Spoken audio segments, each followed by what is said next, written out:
Here I am in the Piazza San Marco, Venice. It's like being in a dream, and I'm really excited and ready to dive into 2019's Venice Biennale d'Arte. May you live in interesting times. Je suis Orlan, entre autres, et dans la mesure du possible. Et mon nom s'écrit chaque lettre en majuscule. Good morning, and here we are for day one of 2019's Venice Biennale d'Arte. May you live in interesting times. Now apparently that is a quote that is sometimes referred to as the Chinese curse. I did some Googling and research into it, thinking why would the creative director Ralph Rugoff choose to name his Biennale after a curse when in fact there's no actual proof that this curse exists, and it's more of a quote to say, may you live in interesting times. The word interesting can be both a gift and a curse, because the opposite of interesting is boring, and I'm sure that this year's Biennale is absolutely not boring. And let's go dive in and check it out and see which countries and which pavilions are offering up the most exciting and interesting contemporary art.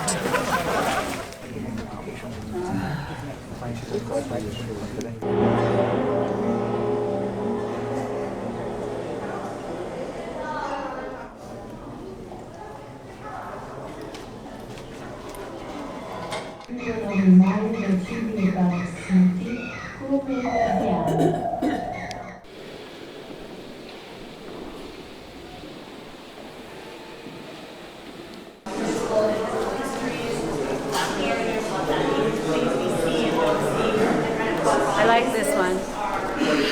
This is First Nations Canadian art.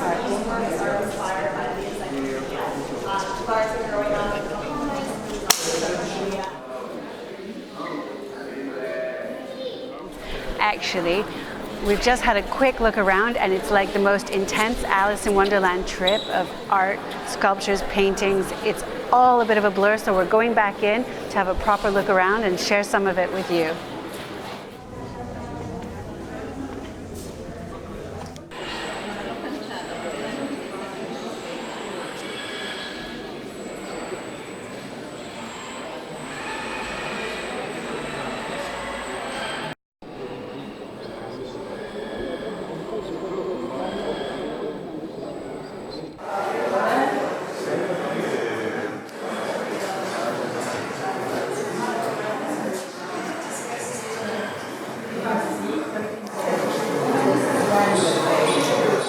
I'm here inside the exhibition space completely curated by Ralph Rugoff. May you live in interesting times.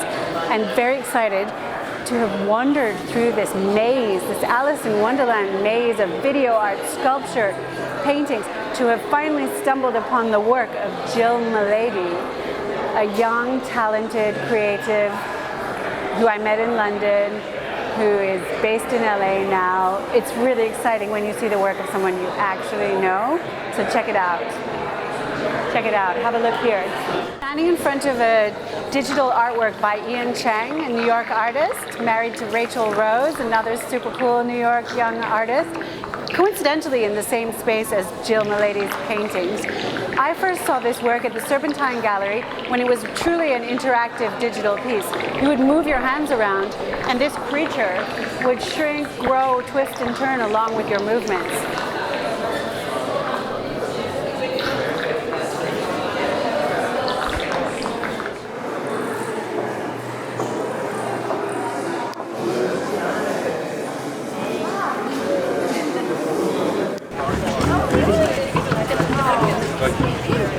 Contemporary art, what is it? And why do people like it? There are hundreds of thousands of people here in Venice for the preview of the Contemporary Art Biennale d'Arte. And why are they all here? Is it the market, the buying, the selling, the trading? No, they're here because they want to feel something. They want to be moved. They want their imaginations to be expanded. And each country has presented a show of their top, most amazing artists of the year. And our job now is to check it all out and decide who we think speaks to us the most.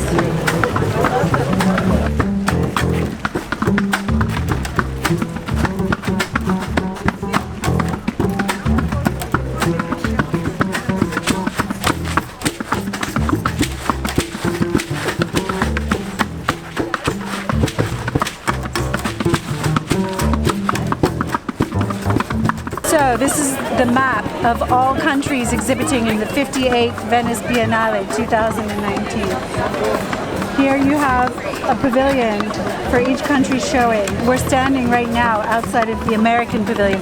Let's see what America has to say about art this year.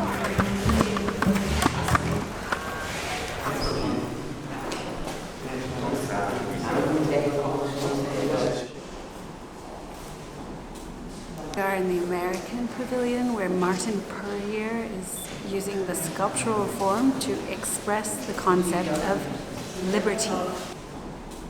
Finland, Norway, and Sweden. And when you take a look around, all of the artworks in here are on the themes of climate change and the potential of extinction for the human race.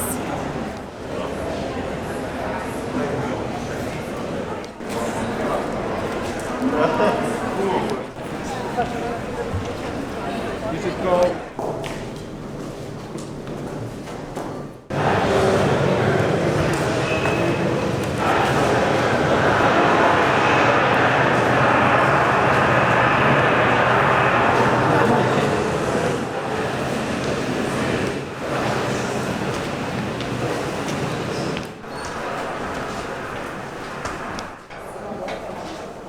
Russian Pavilion, where the themes are the Bible and heaven and hell.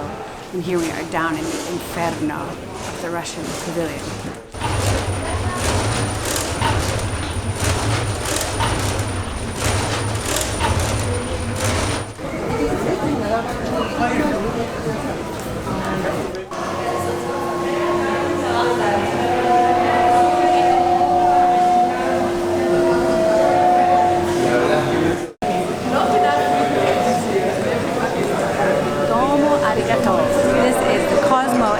Japanese pavilion, mythological sci-fi tale of the beginning of all time. Sayonara. Always excited to see what's happening in the Canadian Pavilion. Particularly interesting because this year it's a collective of Inuit artists, so it'll be really interesting to see what Canada has chosen from the great northern part of our country. And I really would like to see what the Inuit artists have created for this exhibition. It's really a first for Canada and an exciting one. Let's go check it out.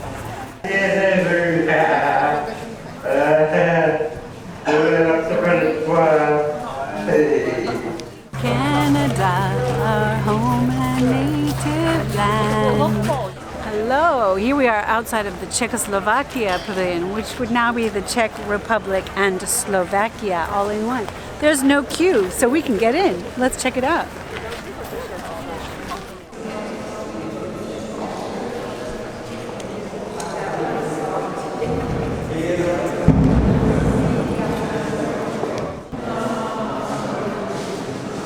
We're in the Czechoslovakian Pavilion to see the work of 95-year-old Stanislas Klobel, who mixes painting, drawing, and sculpture. I wonder if he's Czech or Slovakian. Either way, he's considered very important in contemporary art. Já vůbec netuším, jak to celý bude. Bohužel se to tak jako pohodlně zpolitizovalo celý. Naturel, culturel, ethnique, sexuel. What are you excited to see at the Biennale? Which country are you excited about? The country of futuring. Where's that?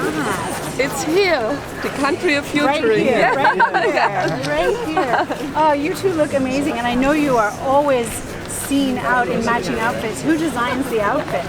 No, this one is in collaboration with a German designer. Oh, is it? Okay, so do you go to the designers and discuss the They outfits? propose us. They do. Amazing. Where in Germany are you from? Berlin. Berlin. Berlin, yeah. And can you remind me of your name? Yes. My name is Eva. Eva? My name is Adele, and we are Eva and Adele. Eva and Adele. Hard to miss, Eva and Yes. Adele. Thank you. It's Deutsch Pavilion giving a speech. I wonder what the art's like. I don't know if we'll get in there, but if you go over my head, you can see the speech.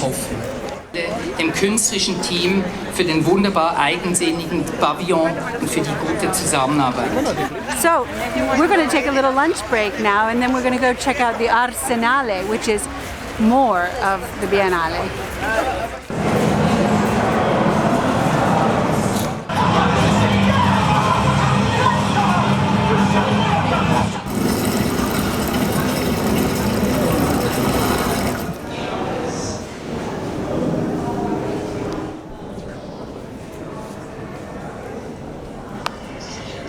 How bitter. Language has now become. We are in the Arsenale now, which is a huge structure, an old building full of more art. This is my favorite thing that I've seen so far, a collection of ballet and opera costumes. I don't know where they came from. I don't know which company they belong to, but I would really like to try them all on. It brings me back to my days in the ballet and the theater, and look at all the colors. Must be the Nutcracker.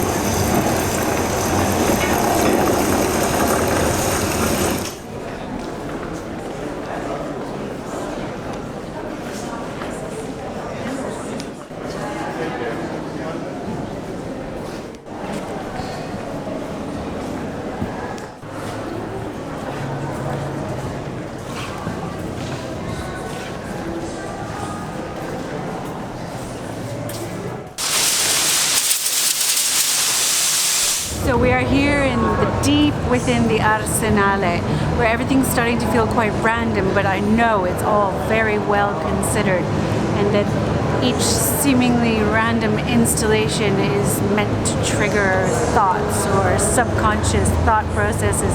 I can't make sense of it all right now as I'm deep in the middle of it, but I look forward to reflecting on it all and seeing what sticks out of all the art, which images, which experiences remain on the surface. After all, that's what it's all about, isn't it? I can see one fraction of a second into the future. My predictions are based on extreme probability. Welcome to the future. This is the most futuristic of all the installations. I like it a lot. This plant produces delicious oxygen and sequesters CO2. This superpower is shared by almost every other plant on the planet.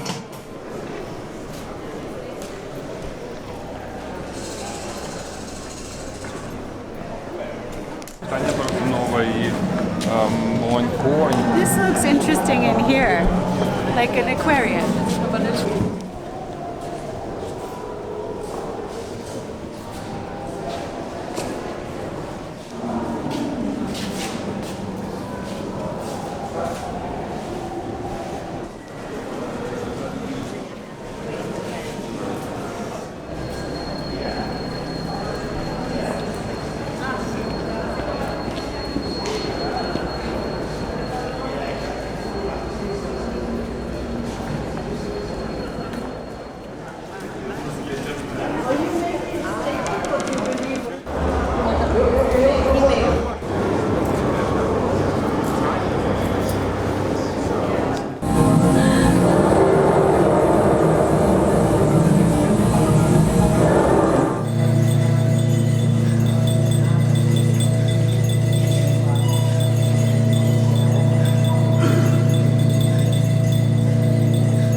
Silent sound, cymbals, drums, all kinds of objects making bleeps and beeps, and this feels kind of like a calm space in the eye of the tornado that is the Biennale. gentle sound space.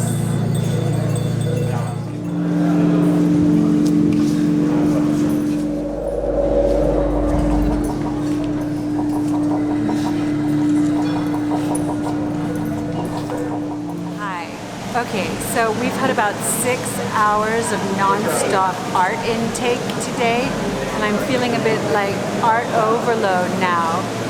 Like my brain has been Googling at hyperspeed, taking in information. I need to process it. I need to make sense of the art. I need to connect to my heart and figure out, what does this all mean? What can I do with it? What can I share with you about it so that you want to come and see it too? It's on for 6 months.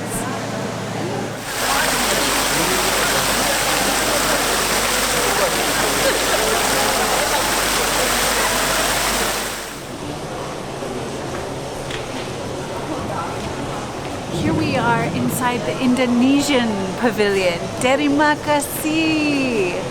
Selamat pagi. I'm really happy. Indonesia is my spiritual home.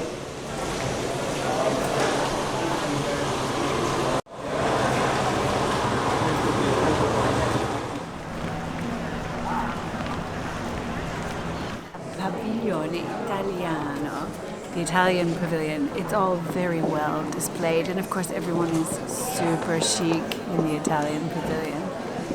Let's check it out. This piece I like.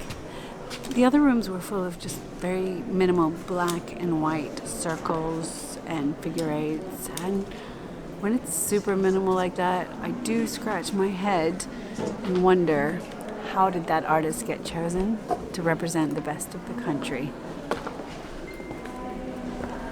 But this I like. This is fun. I like this, but I feel like we're supposed to sit there and watch a show. Or are we the show?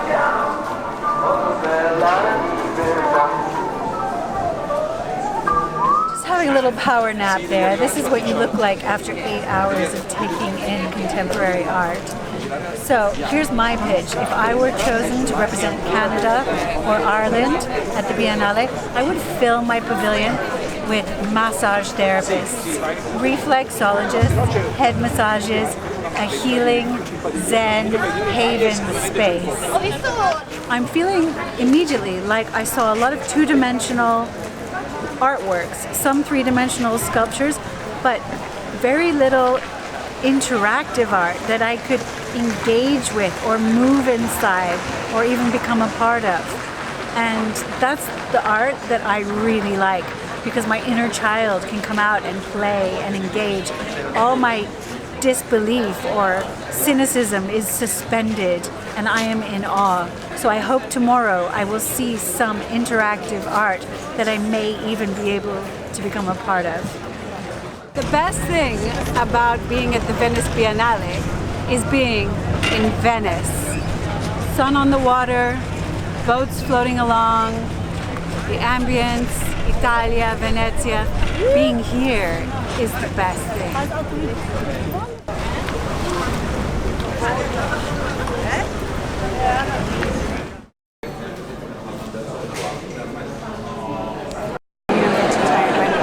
Checking it to see if things were working, changing things around, seeing new works by artists that came in. You know, I hadn't seen the new works yet, right? That's incredibly exciting. Some of the artists were making new works in situ, and day by day you would see this unfold. So it's a very organic process that happens in a very condensed, intense period of time. And you know, I'm very intrigued to see if this idea of having two shows in different places, but by the same artists doing different things, how that works.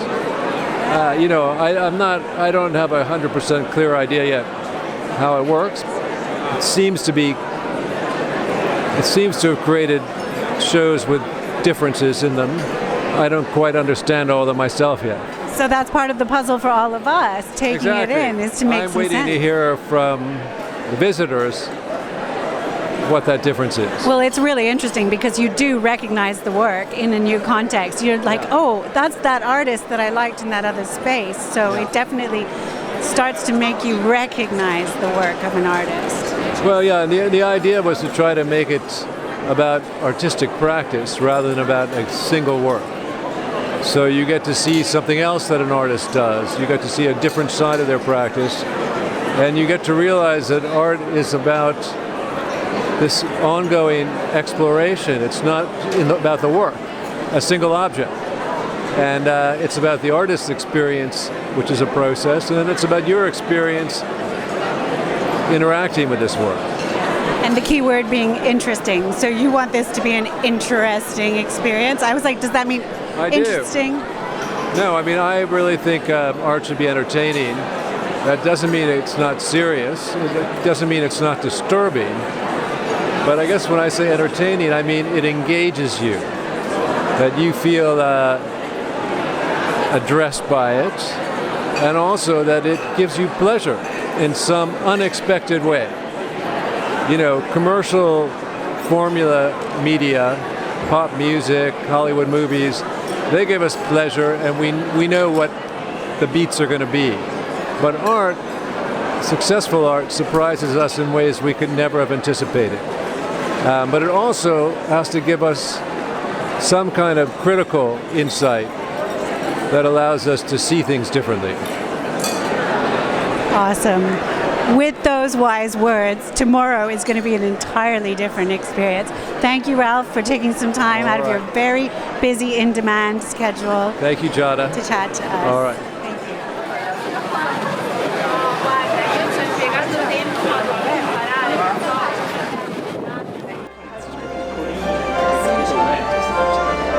This is Sunchi, an old friend, fantastic artist who's been doing a creative marathon here at Florian Cafe all week, painting portraits for a performance, a coffee in Venice, like part of the furniture at Florian now, with her Victoria crown, her Alice in Wonderland dress, just gorgeous. So we're actually celebrating that she's at the end of the marathon, 1 week. High five, Sunchi.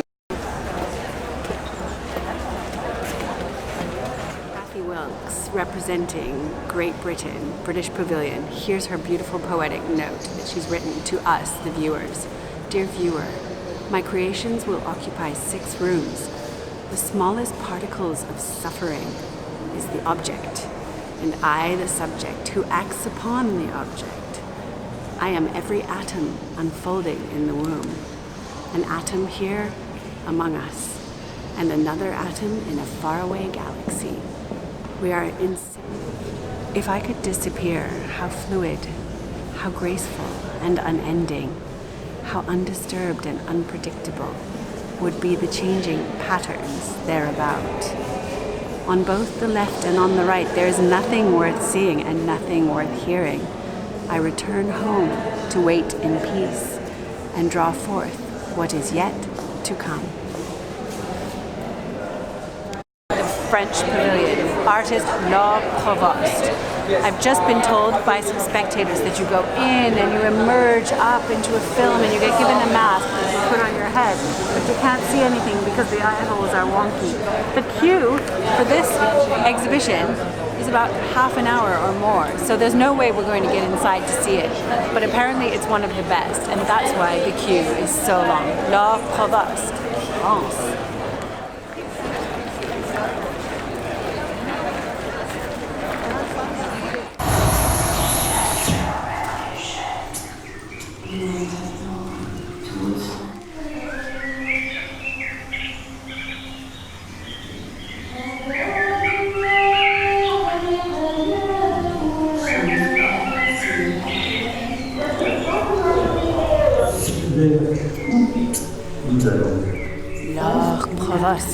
In the French Pavilion.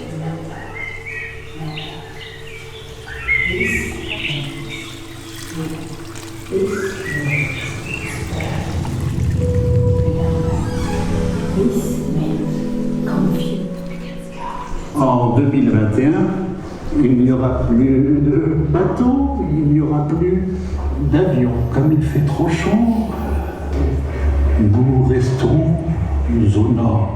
Ça, c'est pas des salades. Her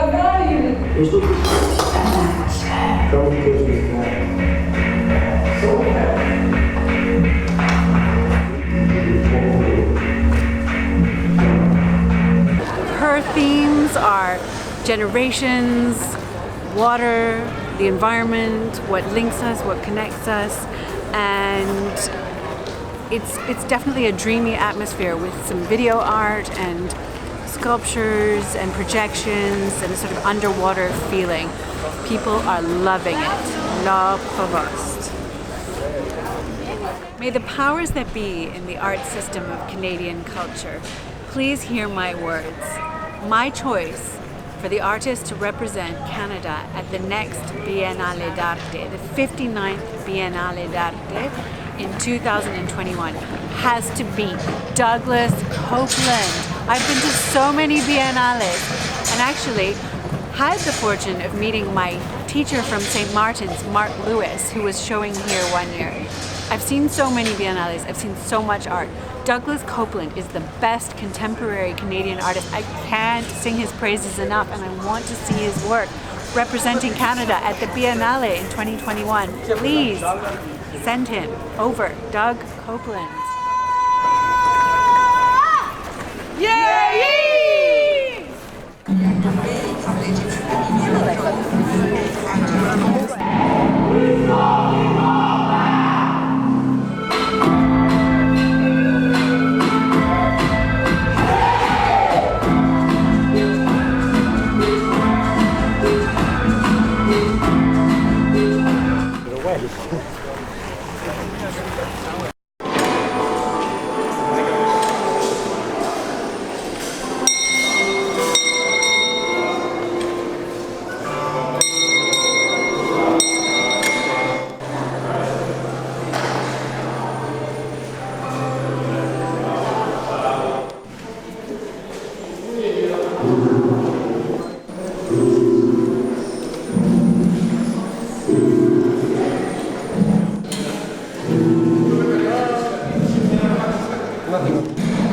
Winner of the creepiest pavilion award goes to Belgium. A beautiful Ostaria all'ombra, which means in the shade, which is exactly where we want to be on this gorgeous sunny day. Our last day in Venice for the Biennale, and Mr. Sun, Golden Sun, has decided to come out and shine.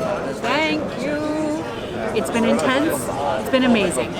So much information has been absorbed by my subconscious mind that it's going to take some days to process and make any kind of sense of what I've seen, what I've thought, what I've learned. To summarize this Biennale, the themes that stood out the most were life, death, conception, evolution, the environment, the planet. Those are the main themes that I've seen over and over again. Very important themes too. Art is a very interesting way of packaging important, hard-hitting ideas in a nice-looking pill. Easy to swallow, hard to digest.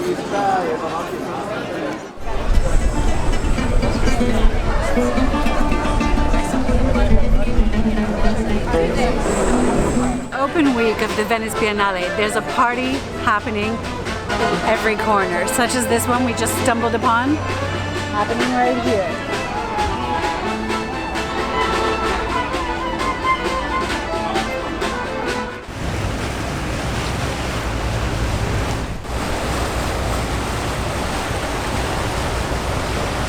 In Venice, during the Biennale, all the palazzis and churches are also home to art. They become temporary galleries for contemporary art.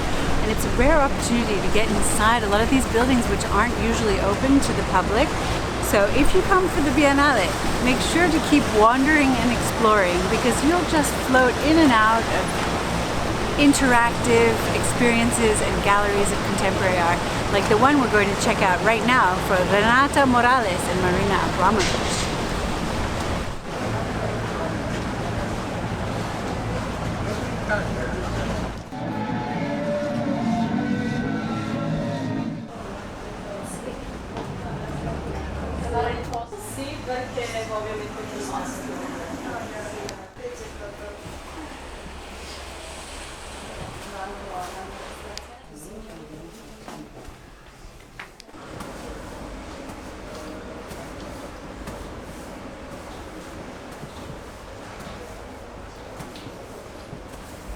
Trip to Venice wouldn't be complete without a visit to the Peggy Guggenheim collection.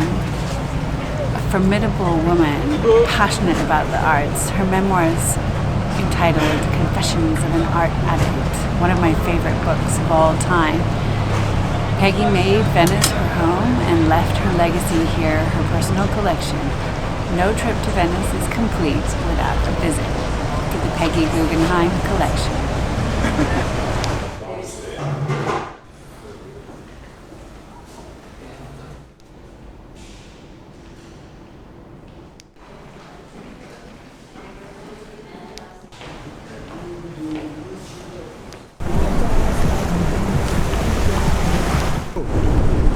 Arrivederci Venezia, alla prossima!